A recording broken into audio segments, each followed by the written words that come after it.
In this video, I'm going to describe something stupid I did when I was age 21 to 23, 20 to 23, something like that.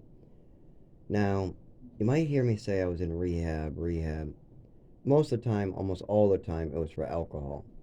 Now, during the day, yes, I got buzzed and drank, and people gave me free drinks, and I got buzzed off those free drinks. But most of the time, 99% of the time during the day, I was just mild. I wanted to walk around, get stuff done.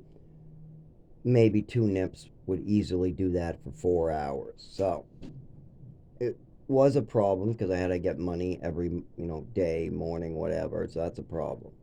But I had a bigger problem, and that was bedtime. If you drink one nip, maybe you get 2 hours of no seizures or neurological disorder. I drink two nips, maybe I get 4 hours. But to wake up and be able to walk out of the woods when it's cold and I'm seizing and actually use my legs, we got a problem. I have to be in the warmth, meaning I have to find a hallway that is heated, that is illegal, or a ATM that only gives you 3 hours and you'll get arrested. So, nope, nope, nope. How about a park bench? Still cold and you'll get arrested. So I have to go deep into the woods and then I have to get out of the woods or I'll freeze to death or die. So, how do you accomplish this task disabled like me? You might be thinking, well, you go to the doctor, stupid. No, no, no, no. My father made sure that I was never allowed to get medical care or Social Security or drive or even live anything but a squirrel at this point. So, none of those are actually allowed. Trust me, I've gone to the doctors 1,000 times from age 7 to now. It always is my father and mother going, it's a lie, it's a fantasy, don't help him, don't listen, don't. It's an allergy attack. Yeah, I don't know what the meds are. Don't pay attention. That's my mother, and now that my father has seen all this for so long, he doesn't want to deal with it, so he'll just use the any scapegoat he got. And that's the go-to one right there. So I'm guessing that that's what you hear. He's a liar. He's a thief. It's a fantasy. It's all made up. That's probably his go-to. So, anyways, that's not what we want to discuss right here.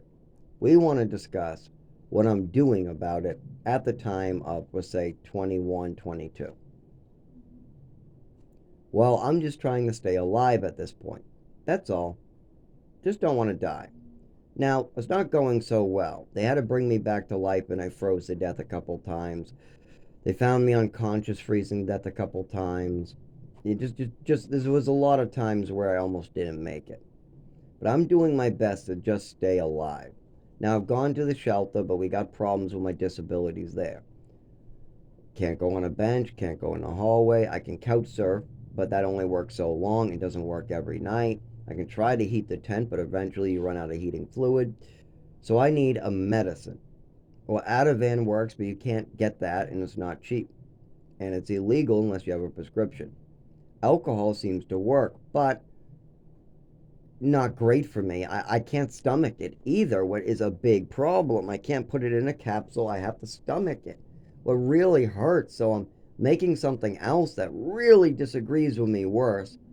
And I'm trying everything I can to remedy the stomach and esophagus issues I've had since childhood. I mean, I've always had problems eating and stomach issues and upset stomach and vomiting all the way back to the overdose at age 7. I remember having stomach issues from that point, and I remember the being held down in the orphanage and given a double dose of Ritalin because I was at breakfast eating my eggs and the kid next to me wanted to have fun, so he put ketchup in my orange juice and told the staff a story. And protocol is when a 5-year-old tells you a story, you should hold down another 5-year-old and give them a double dose of medication. That really is the protocol.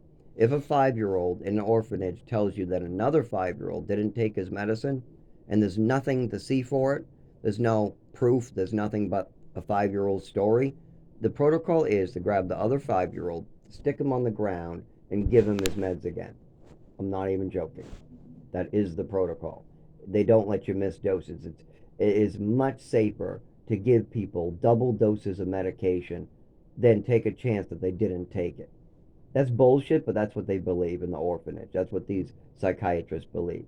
Like if you're on Thorazine, Seroquel, Ritalin, any of those type of meds that are controlled substances or dangerous, yes.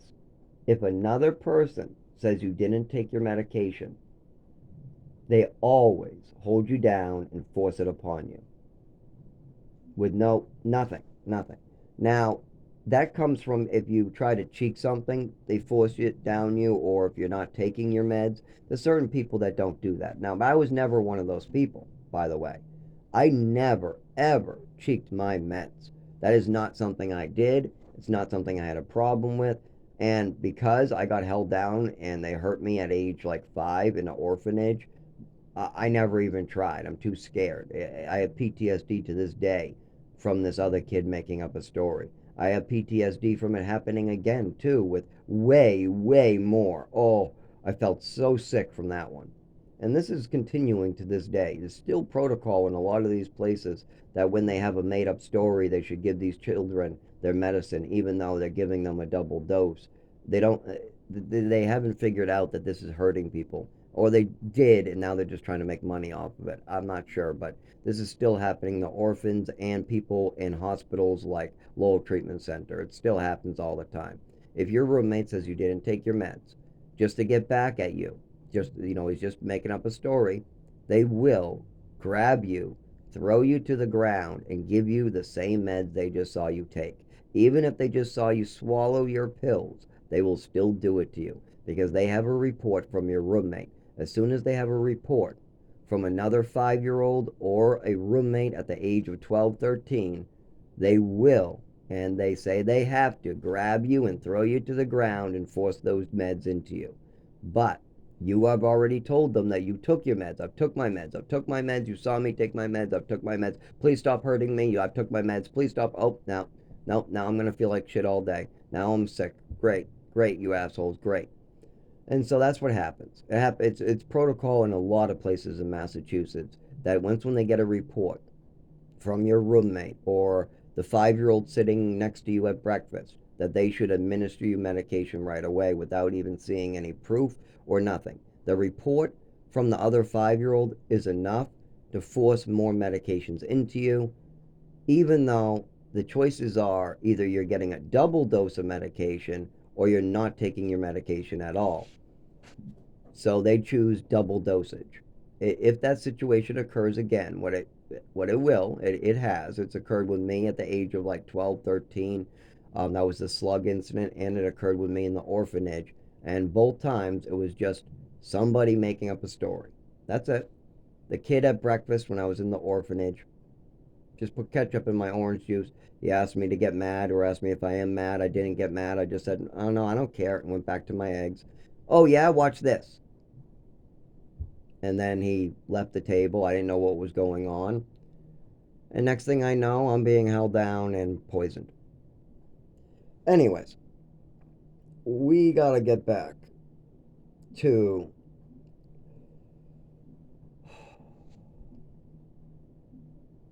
I'm gonna make this into a part two. It's a. Honestly, it's about my drinking and my neurological disorder in the woods.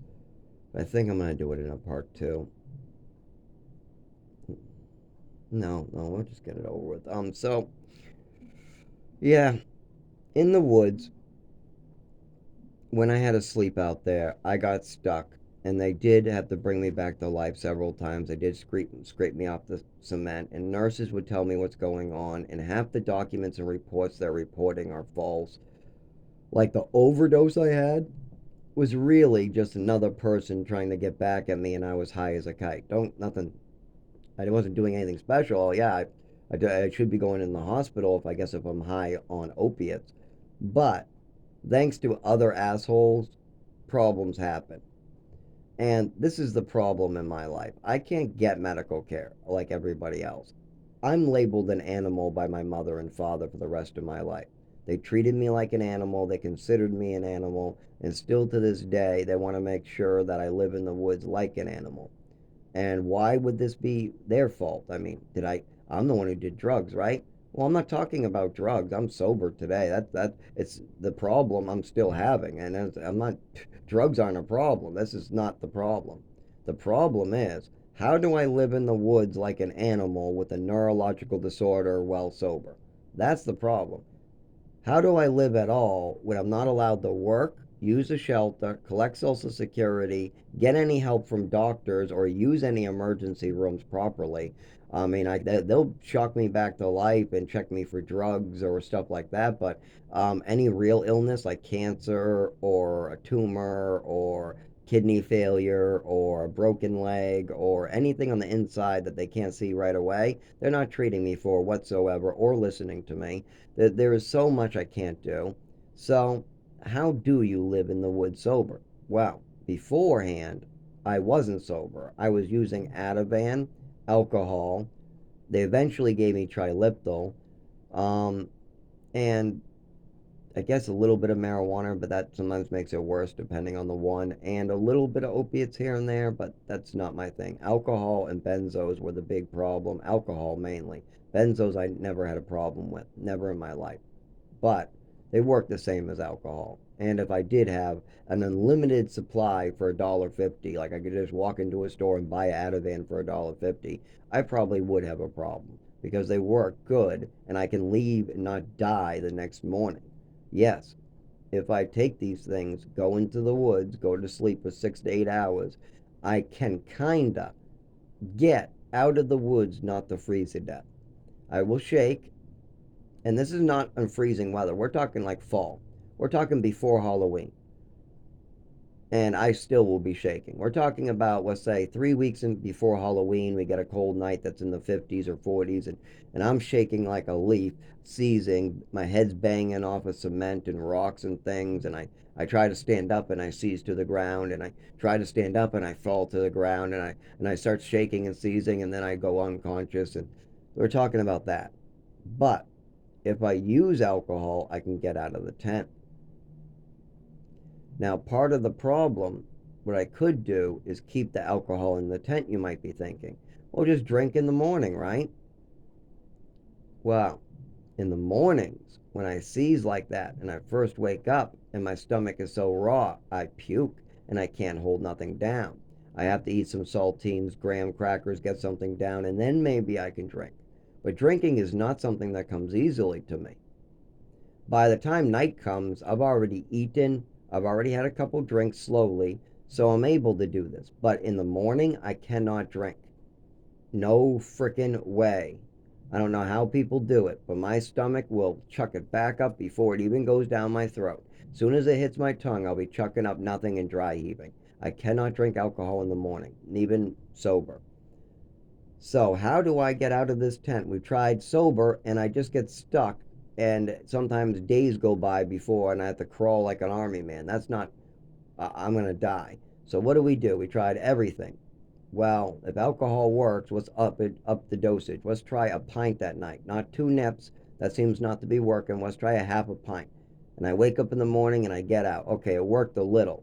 Okay, this time let's try a full pint a year later or 6 months later. 6 months later, it's not doing the trick anymore. I'm getting stuck. My legs aren't really working. I'm seizing. People are making fun of me. They don't know what's going on. They think it's alcohol withdrawal. All the other alcoholics just thought it was alcohol withdrawal and that was my cover. But a lot of them knew that I had no idea what the hell was going on, and they just assumed it was alcohol withdrawal. But the real alcoholics, like Kenny, knew it wasn't. They said, no, Zach doesn't drink enough, and he hasn't been drinking long enough. Zach has not been drinking heavy enough or long enough to be experiencing alcohol withdrawal. Plus, when I first met Zach, he was a pothead. He didn't drink. He was age 20, and he was still shaking in the cold. I think there's something other than alcohol withdrawal. Kenny and many other people noticed that, but if you were just a drunk who just met me for a week, you thought it was alcohol withdrawal, and it really looked like alcohol withdrawal, even during childhood. It really did look like alcohol withdrawal. When I was out in the cold, I mean, I get angry, I start shaking, my movements aren't good, my speech changes. Yeah, and I have seizures. So, yeah, that kind of does look like alcohol withdrawal during childhood. But now that I'm an adult living in the woods homeless, what do you think the other homeless people are going to think? Alcohol withdrawal. So, anyways, I decide to use alcohol, but after about a year and a half, it's getting out of hand. So I'm going in rehabs trying to figure out some solution. And when they try the solution of triliptal and Matsy, that was really helpful. That's something I learned that was very, very helpful. And that was because I sectioned myself. I went into the hospital and I kept on asking them to section myself, section myself, section myself. They told me I had to ask my parents. My mother's dead, so I call my father, and he acts like it's some big favor, and don't ask me for anything again, like I'm asking for money or something. I can do this myself without you. It's just a lot easier with you. And I'm not asking you for a favor. I'm asking you to press charges against me and put me in court. And there's a chance I might go to prison. I either go to Matsy or prison. And I don't get to pick. There's no choosing. If Matsy is full, I go to prison. If there's one bed at Matsy, I get it. That's it. That's all. That's how it works. And 80% of people who get sectioned go to the prison system. And I'm asking my father to put me in prison, and he's telling me it's a favor. So I hang up and cancel it. I just leave. I get my food stamp card off of somebody else because I had unfinished business. I talk to the hospital before I leave, and they tell me they can section me instead. Now, I didn't want the hospital to have to section me because then the paperwork makes it look like I'm a damn drunk at every hospital, but fine. I definitely don't want my father for the rest of my life telling me how he did me some big favor putting me in prison. So, he's not part of this. Nope, he did nothing for me again. Great. I handle it myself. I went into Matsy. I did the program for a whole year. I went through multiple rehabs and I learned about triliptal and multiple other medications, but I made a big mistake too. The psychiatrist who I wanted to get sleep meds off of, I was just asking for meds for sleep. But he wanted to give me all the same meds my mother had me on and started dosing me with three different medications at bedtime that were all for bipolar, even though I'm not bipolar. I have ADHD, I'm hyper, I'm talkative, and I never ever go down. I only get sad, like, or mad. If someone, like, if you try to stab me, I might get mad. If you steal my stuff, I might get mad. If my mother dies, I might be sad. If my father dies, I might be sad. If my cat dies, I might be sad.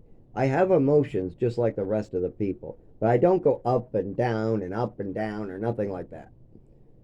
But if you give me downers, I do. That's something I experienced during childhood with my mother. She would give me lots of pills. Those pills would make me down. Then I would go back up. Then the pills would make me down, and then I would go back up. And I also practice trying to talk a little less. I practice like having three different speeds. Pulling it back a little bit.